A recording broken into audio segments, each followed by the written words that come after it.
Իրավաբաններ թե կանայքորեն զիրում նախագծի շրջանակում հյուրընկալվել է Հայաստանի Հանրապետության պատիվ ունեմ խմբակցության падգամավոր Թագուհի Թովմասյանին։ Հայաստանի Հանրապետության ազգային ժողովի պատիվ ունեմ խմբակցության падգամավոր Թագուհի Թովմասյանը ծնվել է 1982 թվականի օգոստոսի 14-ին Վարդենիս քաղաքում։ 2000 թվականին ավարտել է Խաչատուր Աբովյանի անվան հայկական պետական մանկավարժական համալսարանի հումանիտար մասնագիտությունների ֆակուլտետը։ 2003 թվականին ավարտել է նույն ֆակուլտետի ժուրնալիստիկա բաժինը։ 2008 թվականին ավարտել է Երևանի Հյուսիսային համալսարանի լրագրության ֆակուլտետը։ 2013 թվականին ավարտել է Հայաստանի Հանրապետության պետական կառավարման ակադեմիան։ 2014 թվականին ավարտել է Եվրոպայի խորհրդի քաղաքական դասընթացների Երևանյան դպրոցը։ 2003-2004 թվականներին կամավորական հիմունքներով աշխատել է Իրավունք թերթում։ 2004-ից 2007 թվականներին եղել է Իրավունք թերթի քաղաքական բաժնի լրագրող։ 2011-ից 2018 թվականներին եղել է Ժողովուրդ թերթի խմբագրություն ՍՊ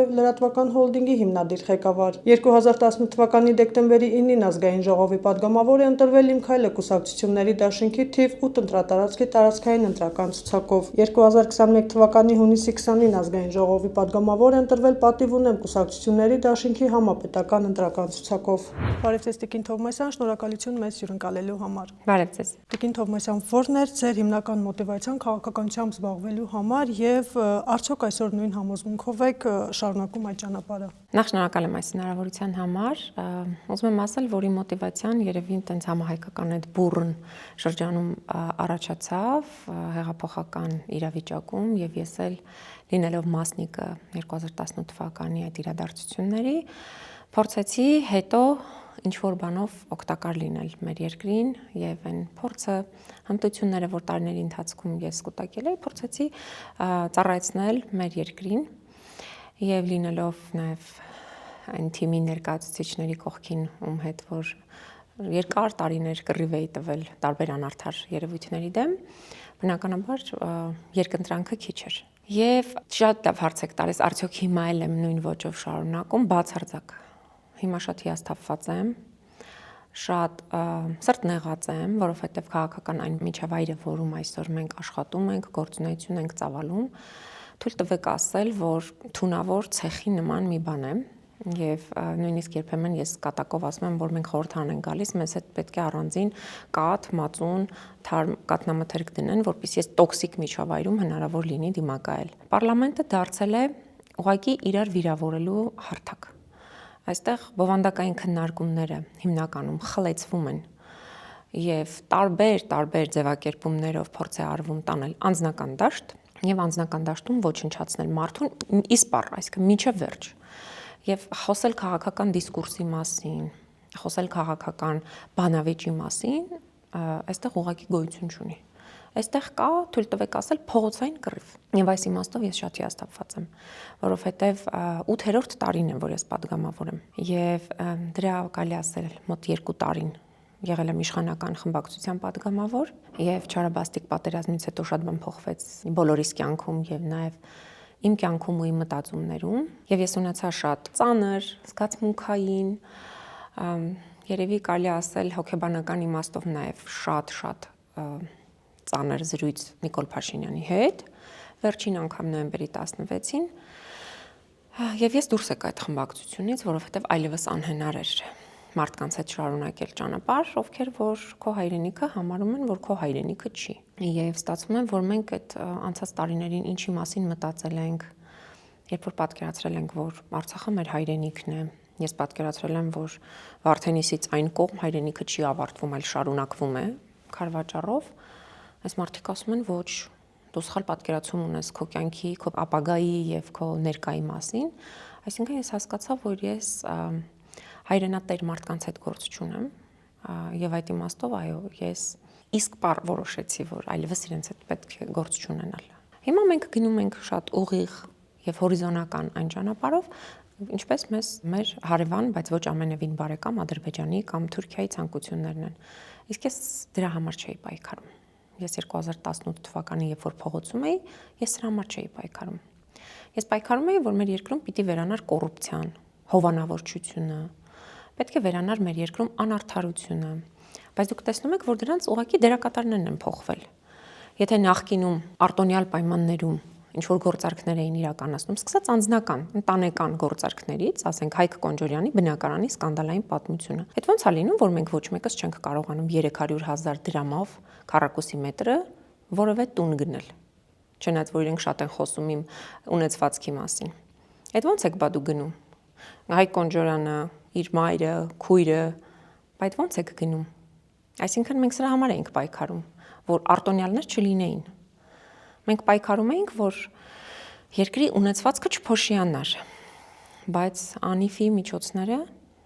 այդքան միլիարդավոր դրամները հոդս ցնդեցին ու որևէ մեկը պատասխանատվություն չի կրում։ Քաղաքականության մեջ կնոջ ներկայությունը Հայաստանում դեռ հաճախ քննարկման բուրըն թեմա է։ Ձեր փորձից ելնելով ինչ դժվարությունների եք բախվել։ Կինը քաղաքականության մեջ արդեն բախում է, որովհետև այնուամենայնիվ մեր միջավայրում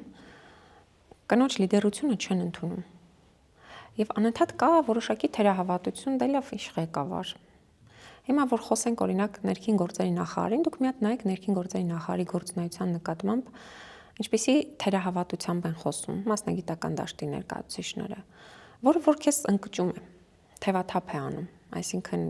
ինչու եթե կինը պետք է լիդերություն չվերցնի, այն դեպքում երբ որ կանայք իծնը մենեջերներ են եւ կանանց մոտ մենեջմենթը կառավարումը շատ ավելի լավ է ստացվում, քան թույլ տվեք ասել տղամարդկանց մոտ, հաշվի առնելով թե օրվա մեջ մենք ինչքան գործ ենք հասցնում իրականացնել եւ տղամարդիկ ինչքան բան են հասցնում իրականացնել օրվա ընթացքում։ Եվ այս առումով դժվարությունները բնականաբար կան, բայց դրանք հաղթահարելի են, եթե կա ցանկություն, որովհետեւ չպիտի մտածենք, որ եթե իրավիճակն այնպիսին է, որ մեզ չի թույլատրվում մենք երկրում որոշում կայացնող օղակներում ներկայացվածություն ունենանք, ուրեմն պիտի ընկճվենք, ոչ, մենք պիտի շարունակենք պայքարել եւ մեր տեսակը պիտի շատանա հենց որոշում կայացնողների շրջանում։ Այս իմաստով պետք է ասեմ, որ այո, կանայք գտնվում են այն միջավայրում, որտեղ մարտեր են առանց կանոնների։ Դու չես կարող ենթադրել կամ երևակայել, որտեղից կգա հարվածը, եւ այդ իմաստով պետք է ասեմ, որ թերևս ընդ որում դա իմ գնահատականը չէ, այդ նաև Նիկոլ Փաշինյանի տիկնոջ կամ հիմա նախկին տիկնոջ գնահատականն է, որ ամենաշատ թիրախավորված կին գործիչներից մեկը ես եմ Հայաստանում, բայց իմ վարքագիծը չի փոխվում։ Ես շարունակում եմ այն գործունեությունը, որը ծավալել եմ, եւ շարունակում եմ նույն ոճով, նույն համարձակությամբ, նույն բառապաշարով, բայց ես ունեմ մի սկզբունք, ես չեմ վիրավորում որևէ մեկի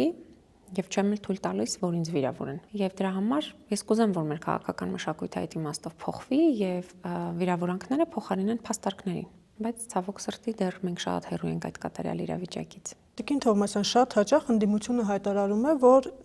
ձեր նախաձեռնությունները, ընդդիմության նախաձեռնությունները խորհրդարանում մերժվում են։ Կարող եք օրինակներ նշել, թե որ նախաձեռնություններն են անտեսվել այսքան ժամանակ։ Այդպիսի օրինակները շատ են։ Ես ամենակարկառուն օրինակը կբերեմ ինձ հետ տեղի ունեցած, թե ինչպես քաղաքացիական պայմանագիր խմբակցությունը ինձանից գողացավ իմ նախագիծը։ Ես բերել էի օրինագիծ զինծառայողների իրավունքներին առնչվող, երբ որ մարդիկ գտնվում են իրենց բնակավայրից հեռու ծառայության մեջ եւ պետությունը իրենց տրամադրում է վարձավճար, որպեսզի վարձակալեն բնակարան։ Նրանցից պետությունը նաեւ պահանջում էր ահռելի փաստաթղթերի տրցակ, որը շատ հաճախ չէին կարողանում ապահովել զինծառայողները, քանի որ մարզերում, ընդհանրապես Հայաստանի Հանրապետությունում 5000-ից ավել տուն չունի վկայական։ Հետևաբար տունը գոյություն ունի փաստացի, մարդիկ կարող են վարձով տալ կամ բնակվել այնտեղ, բայց փաստարկված եւ փաստաթղթով վկայականով գոյություն չունի։ Եվ այդ խնդիրը կա ու այդ խնդիրը շարունակում է խորանալ մինչ այժմ։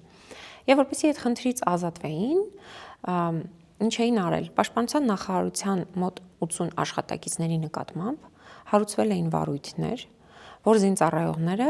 փաստաթղթեր են կեղծել, որպեսզի վարձավճար ստանան։ Երբ որ ես հետաքրքրվեցի, պարզվեց ոչ թե իրենք փաստաթուղթ են կեղծել, այլ իրենք իրականում ապրում են վարձով, բայց այդ տունը, որտեղ որ ապրում են, չունի տան վկայական, գնացել ուրիշ վկայական են վերցրել, բերել կցել գործերին, որպեսզի կարողանան տան համար վարձավճար ստանան։ Այսինքն իրենք իրականում ստիպված օրենքը պահպանելու համար շրջանցել էին օրենքը։ Եվ որպեսզի այս իրավիճակը չլիներ, ես օրենքի նախագիծ առաջարկեցի, ասացի, որ այդ դեպքում դուք ինչ որ բաներ մի պահանջեք, եթե իրավիճակը այնպիսին է, որ մարդիկ չեն կարողանում բերել այդ տան վկայականը։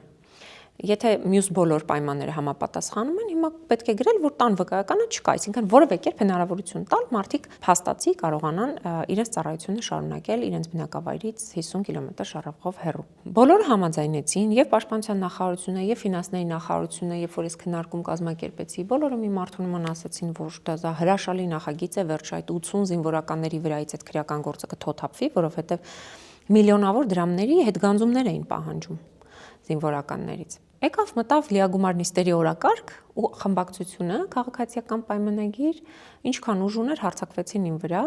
որ ես խթանում եմ, որ մարդիկ թաքցնեն իրենց հարկերը եւ տունը, որ տալիս են վարձով, վկայականը չներկայացնեն։ Այսինքն մանիպուլյացիայի գերադրական աստիճանի դրսևորում։ Ու չընդունեցին իմ օրենքը, մերժեցին, ինձ թիրախավորեցին, երևի մի 4-5 ամիս անցավ, ինձ մոտեցավ քաղաքացիական պայմանագիր կուսակցության խմբակցության ներկայացուցիչ Վիլենը Գաբրելյան այն ժամանակ, ասաց Տիկին Թոմասյան, շատ կնեղվեք, ձեր նախագիծը բերում եմ։ Ասացի, ես չեմ նեղվի, որ 80 զինվորականների եւ մյուս բոլորի արդեն հարցը կկարգավորվի, բայց ազնվություն ունեցեք ասելու, որ գողացել եք իմ իդեան եւ իմ նախագիծը։ Այդպես իրենք իմ նախագիծը գողացան ու կյանքի կոչեցին։ Այս այլի, որ ասում եմ քաղաքական մշակույթ, քաղաքական մրցակցություն, քաղաքական որակ, քաղաքացիական պայմանագիր կուսակցության հետ մրցակցության մեջ անհնար է որոնել եւ գտնել։ Իսկ ձեր падգամավորական գործունեության ժամանակահատվածում որ հարցն եք համարում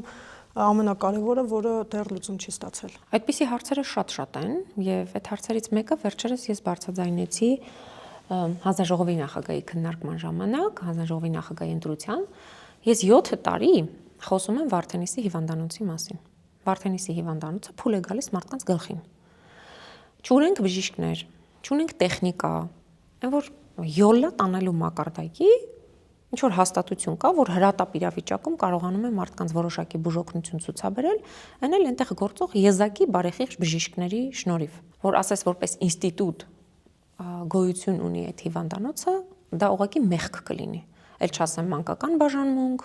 եւ մնացած բոլորը։ 7 տարվա ընթացքում մենակ լսում եմ, հեսա մենք կառուցում ենք, սպասեք, հեսա մենք մի հատ կոմպլեքս ենք կառուցում։ Այդ կոմպլեքսի մեջ կլինի հիվանդանոց, կլինի դիահերձարան եւ այլն։ Իսկ հիմա դիահերձարանը մարդիկ դժբախտ պատահար է տեղի ունենում,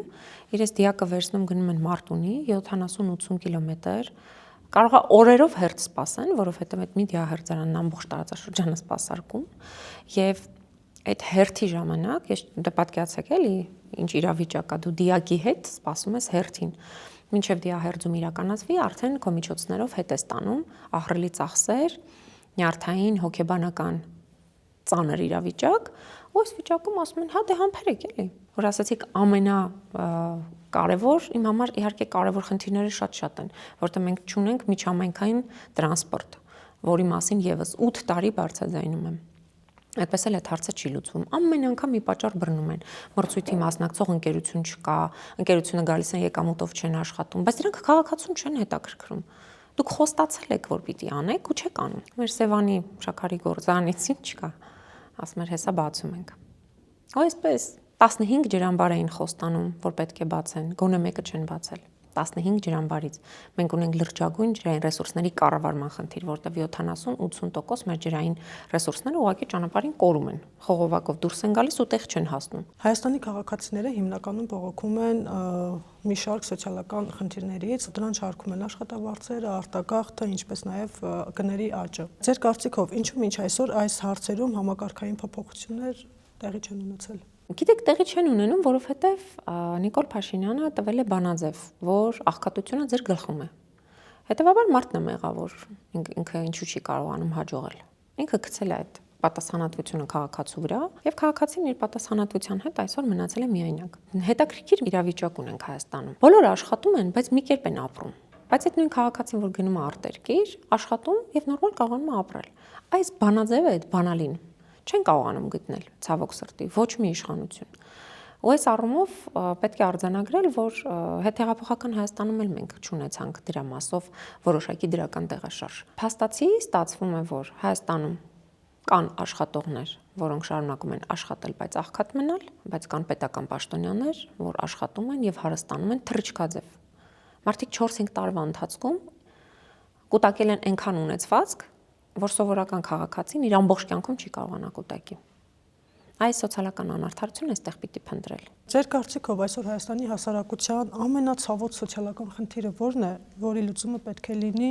առաջնահերթ։ Ցավոտ խնդիրները շատ են, բայց իմ կարծիքով առաջերտին հենց սոցիալական արդարությունն է, որ մարդիկ իրենց կենսակերպը չորոնեն այլ երկրում եւ չպատրաստվեն որևէ կերպ իրենց կյանքը ավելի լավը դարձնելու համար լքել մեր երկիրը։ Բայց ինձ համար ֆունդամենտալ հարցը եղել եւ մնում է կրթական հաստատությունների, այսպես ասեմ, ոչ բավարար վիճակը եւ ինչքան ուզում են դպրոց սարքեն, գեղեցիկ հանդերձանք տան այդ դպրոցին, գունավորեն պատուհանները, դռները, բայց մենք ունենք կրթության որակի խնդիր եւ մենք չենք կարողանում հասնել այն մակարդակին, որ մեր կրթությունը լինի մրցունակ։ Ինձ համար այս պայծրությամբ ամենագլխավոր խնդիրը դա է, որովհետեւ եթե մեր սերունդը չի կրթվում մրցունակության մակարդակի եւ չի կարողանում միջազգային շուկայում դուրս գալ իր գիտելիքներով, մենք ոչ միտեղ չենք գնա։ Մենք չենք զարգանա։ Դերևս միակ բուհը կարելի ասել բժշկական համալսարանն է, որ քիչ թե շատ միջազգային առումով մենք ունենք որոշակի տարբերություն մյուս բուհերի հետ համեմատ, բայց մենակ բժշկական հաստատությունով չի, մենակ բժշկական ինստիտուտով չի մեր կրթությունը սկսվում եւ ավարտվում։ Հաճախ խոսվում է մարզերի զարգացման մասին, սակայն բնակչությունը շարունակում է կենտրոնանալ մայրաքաղաքում։ Ինչու մինչ այժմ մարզերի զարգացման քաղաքականությունը չի տալիս սպասված արդյունքները։ Մարզերի համաչափ զարգացման մասին միշտ խոսում են, բայց երբ գալիս է գործնական աշխատանքների փուլը, այդ գործնական աշխատանքները կաղում են։ Եվ մենք կարող ենք արձանագրել հիմա տարաբնույթ ծրագրեր, որոնք որ կյանքի են կոչվել, բայց դրանք կյանքի են կոչվել թերի,